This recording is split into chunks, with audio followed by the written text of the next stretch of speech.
Hello, and welcome to the first episode of season 2 of Definitely Gospel-Centered. I do want to let you know that this episode is going to look a little different because my husband will be joining me. We are going to be using our voices, and just want to let you know the reason for that is because at home we voice to communicate. We do sign, but 90% of the time we are using our voices. And we do that with our two boys as well. So really, I just wanted to give you guys an opportunity to get to know us, see our marriage, what it looks like, and how we met. And so I really wanted to interview my husband with you guys. But again, like I said, this episode is going to look a little bit different. So we will have interpreters on the screen interpreting what we are saying.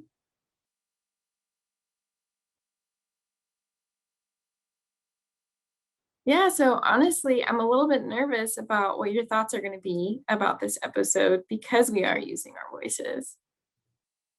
But what's important is that the Lord is glorified, and the Lord has really helped us to grow in the last 10 years. But yeah, all the glory to the Lord. Okay, so we'll go ahead and start. Hopefully, you're still going to watch the episode and that you enjoy it. We will see you soon.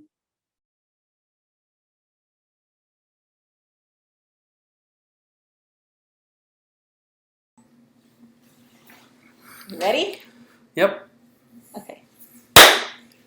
Hey guys, welcome to a very different episode of Definitely Gospel-Centered. I usually say we have real talk, real science, but today's episode is going to be a little different. It's going to be more so real talk with my husband, Trenton. And so, yeah, welcome. Welcome. So excited you guys are here. In previous episodes, we usually do sign and have voiceover, but this episode will be voiced by myself and Trenton. And then we have some certified interpreters that are going to interpret in ASL for us. So you might be wondering why we are doing this episode a little bit differently. So Trent and I, we mainly use our voice at home, and we do use sign as well. But voice is our primary means of communication. And so that's why this episode's a little bit different. Don't be mad at us. But that's just how our family is set up right now. And we are incorporating ASL more and more into our family. And yeah. I'm currently taking classes as well to better my knowledge in science. So, yeah. Yes. So, welcome. Super excited. Trenton, how does it feel to be on this side of the camera? He's usually doing behind the scenes type stuff. So how is it for you to be on this side? It's great. It's awesome. I finally get to see this side of the camera, which is great. But, no, this is exciting. I'm glad to be here. And, yeah, I'm glad. It's exciting. Yeah, I'm excited to interview you. It was kind of weird writing down all these questions, knowing what I was going to be asking him. But something that I love about Trenton, and he is a way better storyteller than I am. And so I'm going to have him tell you guys the story of how we met. So, take it. Yeah. So we met at Fry's Electronics through a work program at our school. We went to separate high schools. Mm-hmm. But our senior year, we both started working at a retail store here in Dallas. And she started before me, and I joined later on. But that was back in 2005. Yeah. Man, 2005. And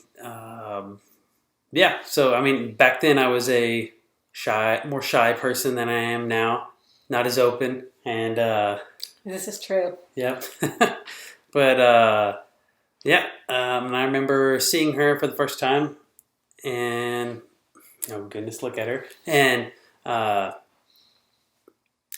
there I was like, oh man, this is the woman I got to marry. I didn't really think of that at first, but I saw her and I was pretty shy, and it took me a while to open up and talk to her. So, but yeah, it was a very different me back then. I had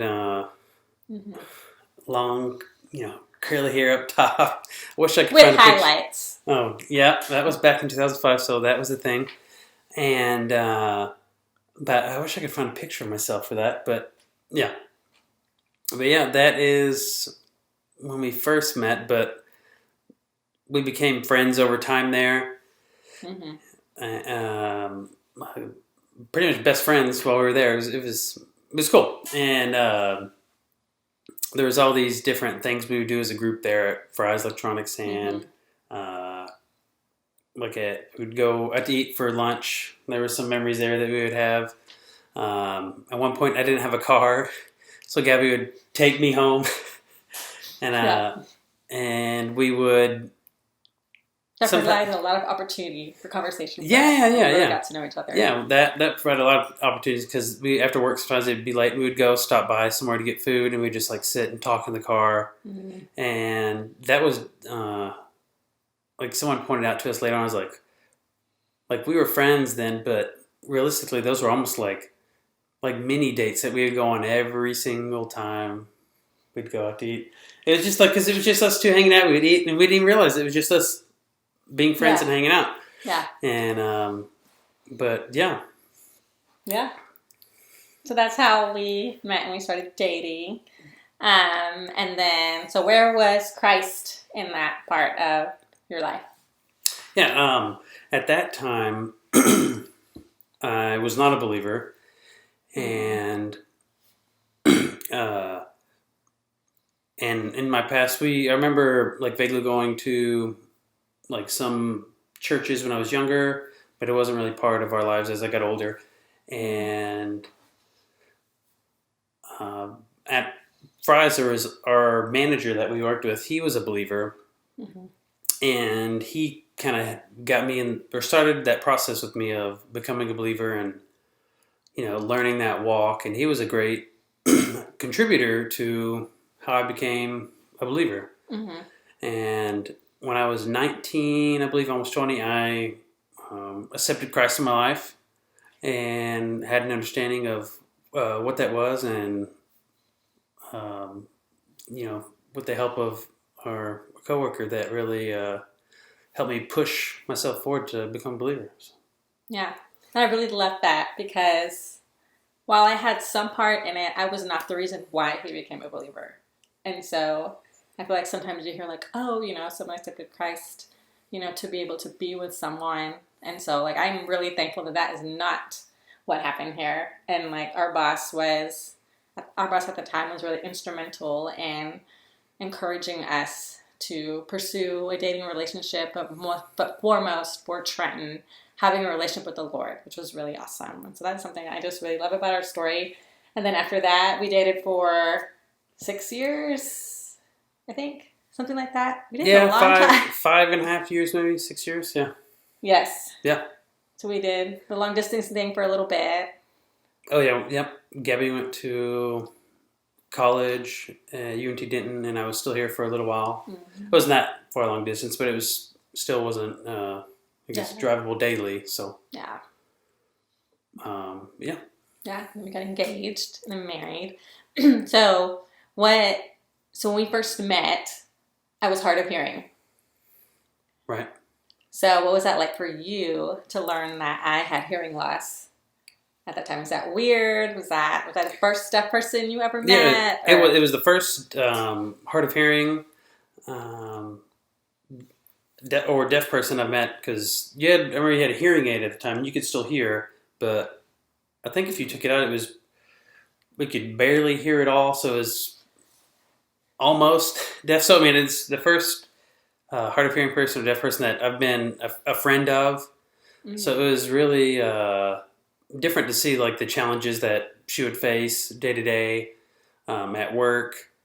I mean, just because there was things that were normal to me that was just different for her, and that allowed me to see inside what her day to day was. Yeah, those were definitely different. It was because you've seen me from my hard of hearing days to obviously to now, where I have the cochlear implant. I'm totally deaf. From when I knew very minimal sign to where I'm like fluent in sign now, to when I wasn't really part of the deaf community, and now I'm a lot more part of the deaf community. There's been a lot of ebbs and flows as we like navigated just all those things. Yeah. Yeah. Yeah, it's been pretty crazy. I actually got my implant the summer before we got married. Actually, hold on, I'm trying to think here. Yes, like a year. Summer before a year. Yeah. Yeah, before we got married. So even that, just transitioning from that too was just really big. Yeah. Okay, Yeah. so I like lost track of my question. So what would you say? So we've been married for almost 10 years. So what would you say is the most challenging thing that we've endured in our marriage? Definitely having someone in my life that was deaf was a challenge. Like there's different things we have to account for. Mm-hmm. Like she can't hear at night, and that was always like a thing for me. Like, oh, I have to be the one listening in case something happens. Like if the fire alarm goes off, or if like something happens, then I have to be the one to wake. Like especially like whenever we had kids later on. Whenever Tucker would wake up when he was a baby and needed to be fed, I would be the one waking up. I would hear everything, and then I would have to go wake up Gabby to go to the baby. Yep. So 100% of the time, I woke up. And it was a true partnership at night. True partnership. But I mean, even simpler things like it's funny now, but sometimes like Gabby would accidentally leave like a faucet on or something like that, and I would catch it and I'd go turn it off just because she couldn't hear. And of course, kids. Having kids was a challenge because it was just us two, and now we have to, of course, care for another, which we love our kids to death. So there's that. But going from 1 to 2 children, I think, was harder than 0 to 1, just because we had a routine, we had everything down, and like that was our routine that was in our life. And now we introduce a second kid, Daxton, which we love to death. He's our challenging one. Yes, right now he's the challenging one. But now we finally figured out how to, have a working routine with one. We introduced baby number 2. And now we have to refigure out all that over again. And definitely those were the biggest, I'd say, challenges. Yeah, and I think too, just also having to like navigate, okay, like feeling like you need to be on all the time. Like with having 2 kids, I mean, you're listening for one voice, not listening for 2, and like crying, and so all that. It's like it's exhausting. Yeah, and that was not something we, or at least I definitely did not expect with adding a second. So it was like trying to figure out all these new things and just really learning like, okay, like what does this look like for our family? Knowing that God's word says that children are a gift and a blessing. Even in that moment, they don't feel like a gift and a blessing, and the season just feels really hard. Choosing to trust that and really trust too that my husband is on my team, even though sometimes we don't really feel like a team because we're not, our communication isn't always clear, or whatever it may be. And sometimes I don't have my implant on either, so with our my lip reading and then his sign that he does know, that throws in a whole other element. But yeah, that season definitely hard. I think back to just on when we first got married, and I had never lived with a guy before, and so into like what I label as like my hearing loss was my struggle, and I did not want anybody to see that. And so I had to learn how to be okay with letting him see my struggles as someone with hearing loss, and him having to learn how to come alongside someone who's trying to figure out, where they're at, how they feel with their hearing loss. And I remember we would get into not a lot of conflict, but we would have conflict where he would be talking to me about just something, anything. and my phone would vibrate. And like, it was just like my natural tendency was to turn to my phone and pick it up and read the text. He'd be in mid-conversation with me, and I would totally just completely ignore him and pick up my phone, because out of habit, I had developed this habit of looking at my phone and reading that, because that was easier for me to understand and know that I wasn't going to mishear something. Whereas someone's voice, even though it was Trenton's and I knew what his voice sounded like and all those things, was more work. And so I remember that was something I had to like retrain myself. Like, okay, like whatever text message this is can wait until, Trenton is done talking. And that is something small, but something that was really impacted our communication and created a lot of frustration for us at first. And so like that's something that I remember, like looking back, I'm like, man, like that was challenging, like having to choose something that I had developed a habit for, having to break that habit. And on top of everything else that, the beginning of our marriage was not easy. It was really hard. And so trying to figure out hearing loss stuff, like what it's like to be married. My parents had just gotten divorced, and so trying to, figure that out. And two, just like he was still in school, working full time. I was working full time. So it was just a lot. But I think like the Lord just really just showed up in a really hard season. Yeah, it was definitely a hard season in the beginning. Mm-hmm. Till I read it on that, I was going to school full time at UNT, and I was working full time, and we were in our community group at our church, and I was even taking some stuff or like classes at our church, but and even then I was so overwhelmed at that point. It was like anytime we would go somewhere, it was almost like I wasn't there. I was just so worn out and exhausted. So yeah, the beginning was very rough for us, and just learning how to properly balance a schedule for the both of us was key, so. I think too what was really important for us in that season, or in just since we've gotten married, is being involved in biblical community and having people around us ask us hard questions, like really encourage us before our marriage, especially if we have conflict, helping us pursue each other, and even to help us process like hearing loss related things. Like, yes, like no, they don't know what it's like to have hearing loss, but they can still challenge us to continue to press into those conversations that are sometimes harder. And so I think for us that has been really imperative, and like pushing us towards each other and pushing us towards Christ, like in our walk with the Lord, which has been if we didn't have that, I don't know where we'd be right now. We would probably be divorced. I don't know. Very different place, somewhere else. Yeah. Okay, so since you've become a dad, what is like the biggest thing that you have learned? That the time that we have with the kids, like while they're so young, is like very valuable. Time goes by fast, and it's important to just absorb that time as a family, to create those memories and to teach them, the way that's right for them. It's been a joy to be a dad.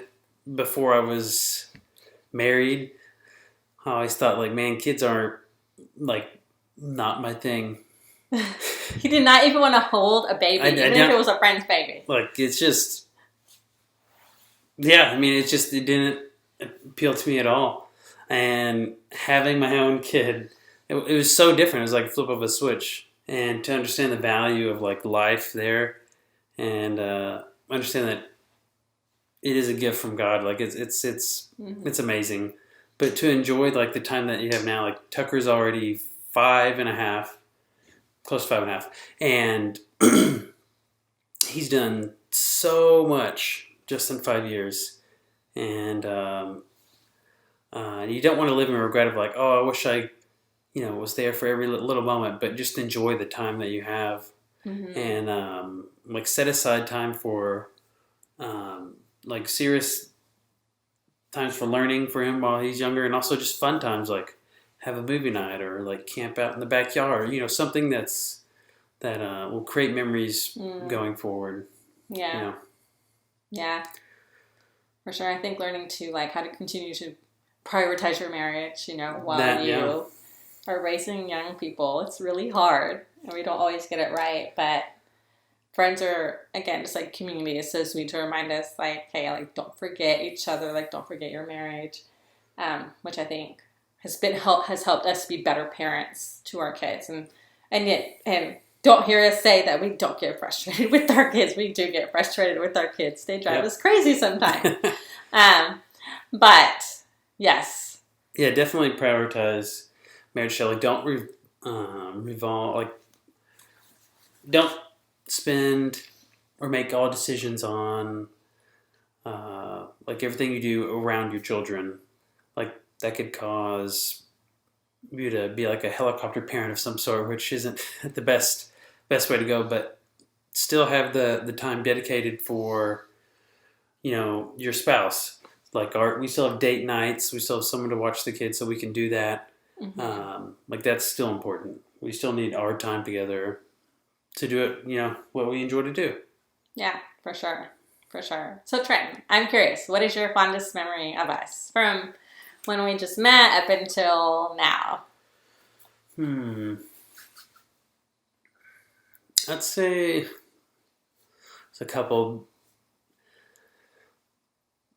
So back when we first started dating, back whenever we met at our job, I think that was those are some fun memories that we had, fun times, because it was, of course, us when we were younger and we could like go out and stay out longer. But we had like that small group of friends there that was really enjoyable to be around, and have the times that I thought whenever you'd bring me home or take me home because my car wasn't working at the time, and we like go eat somewhere. I always thought that was a cool time we got to spend a one-on-one, but just that time at Fry's was a fun time. And then also right after we got married, we took a trip to France, and I got to meet all of her family, and it's a completely different culture there. Like I've never been outside of America. I think furthest I've been is Florida when it was a drive when I was younger, and so it's definitely a different culture there. So to see a different like way of life and how they do things there was I don't want to say like a huge culture shock, but it was kind of eye opening to see how other cultures are, and it was great to see her family and how fun they are, and all the stories that I would hear about them. Yeah. So they like to party, and sometimes it's up super late. So and it just that time we got to spend flying over there was an awesome experience, I thought. Yeah. So my mom, just to give you some context, my mom is from France, and so that's why we went to France, to have a lot of family over there. A lot of family. So yes, that's what's. But I'm surprised you didn't say that your most fondest memories when I actually ended up asking you out when we were dating. Yeah. So to give a little recap, I asked Gabby out twice, two times, and she just wanted to remain friends. I played the friend card pretty bad. And that was in like senior year of high school. We went to separate high schools, and but I was like, okay, fine, we'll just be friends, and we'll nothing will be different. We'll just be friends. Like, don't make it awkward or weird or anything. And we were at like the local community college here, and I don't know what exactly triggered your emotions you had for me. Okay. But you ended up asking me out, and there's like a little backstory to that with our manager, the one that led me to Christ. He was like secretly like behind the scenes, like talking to like both of us, and he ended up telling Gabby, he's like, he's not asking you out anymore. You have to ask him out. So that was Yes. the final step. Gabby ended up asking me out after she denied me twice. I thought about just denying her and walking away. Oh, that's mean. But just kidding. But no, yeah. So Gabby, you know what? That would be up there in the top three for sure. Fondest memories. Yeah. So yes, like you said, our boss at the time was kind of playing, I don't know, puppeteer or whatever, I don't know. Yeah. Behind the scenes, and I remember telling him like, oh, I was dating this other guy at the time, and I was breaking up with him, and so our boss was like, oh, well, like, what about Trenton? And I was like, oh yeah, I think I kind of like Trenton, and he was like, well, he's like, that's awesome. He's like, but you turned him down twice. He's not gonna ask you again. I'm not gonna let him do that. And I was like, no, I do not ask guys out. And he was like, well, if you want to date him, you're gonna have to. And so I did. And what's funny is, so we used to have the same work schedule since we were both in work programs at our high schools. And because we worked at the same place, our schedules on Fridays were the same. And so we always would go to lunch together because our lunch break was at the same time. And then we would always go to this Chinese place. Well, and I knew Trenton liked me, but what I loved was that it wasn't awkward with him. Like, conversation was normal. Like, he didn't try too hard. He respected my decision whenever told him no. And anyways, so whenever you go to a Chinese place, they give you a fortune cookie. Well, he had gotten this fortune that said something that you've been hoping will happen. Like 2 months prior to me asking him. Yeah, I think it said like it'll happen in 2 months or something. Yeah, like it was kind of crazy. And so whenever I asked him out, he opened his wallet and he actually had kept that fortune and pulled it out and was like, "Oh, I knew this was gonna happen." And I was it was right on the same day too, exactly 2 months. It was so weird. It was so weird. So it was kind of funny, but also kind of like, I can't believe you kept that fortune from 2 months ago. Like, that's kind of weird. But yeah. Yeah, I usually didn't keep them, but I think I wrote down the date on there, just like, oh, let's see what happens in 2 months, and then boom, what do you know? So you never know. You never know when that fortune cookie is gonna be right. But yeah, so that was pretty funny. Yeah. Yeah, I think that's definitely like one of the top. One of your fondest memories? Yeah. Oh yeah, for me. Yeah, for sure. Yeah. I know I have a ton of other ones too. I think too, seeing you be a dad for the first time. Oh yeah. Yeah, it's one of my. Got to be a kid again. Get to play with more Legos, more toys, and. What? I said I get to be a kid again. I get to play with toys and Legos. Yes you do. Yes, you do. That's funny.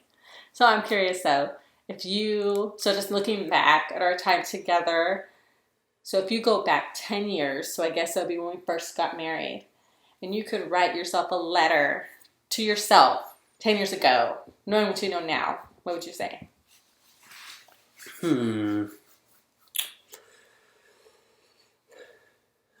I would probably tell myself to try to surround myself with more like-minded, like biblical individuals to help encourage me through some harder times. And I learned about that later on, like through our community group and foundation group. Like that was key in our relationship, and that because there was people that we found that could spur us on and help us through hard times. Yeah. So I think if I could tell myself that 10 years ago, that would be. That's what we've been married 10 years. So if I could tell myself, like you said, as far back as when we started dating, right? Anyway, yeah. As far back as I go, I tell myself to try to surround myself with more like-minded believers, just because they are able to, or they would be able to encourage me through the harder times and give me scripture to help me,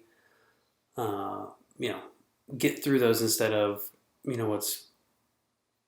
what people believe in the current culture and like that, and having that pushed on to your thoughts and beliefs. So like like in our beginning of our marriage, it was really rough, and like we would like divorce was never a thing for us. But if we didn't surround ourselves with like-minded believers, like I'm sure like that's something.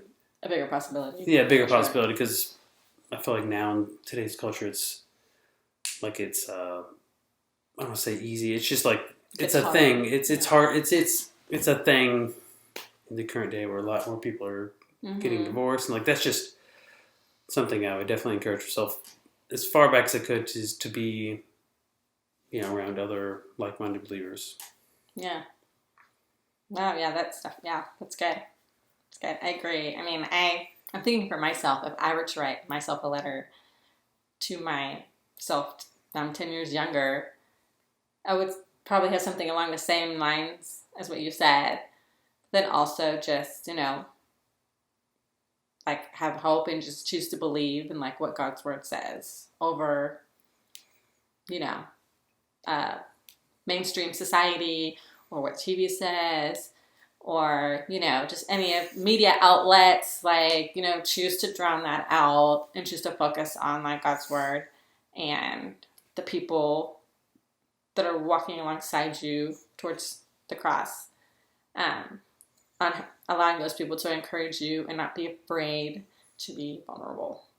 Because I know that was hard for us at first, I think, with our community group, to really be open and honest and vulnerable about what was going on in our lives, because that just wasn't, I don't think either of us really experienced that growing up in our families or with our friends. And so, I mean, we had friends, but we weren't like open, honest, vulnerable, talk about everything until after we got married. And so Right. I think, do you agree? Yeah, definitely. Definitely agree with that, yeah. Okay. I think our time is running short. So that is a small little snippet of us. And I don't know if there's anything you want to add that you think is important that you want our viewers to know? Or anything you want to say to our deaf friend? Just hi.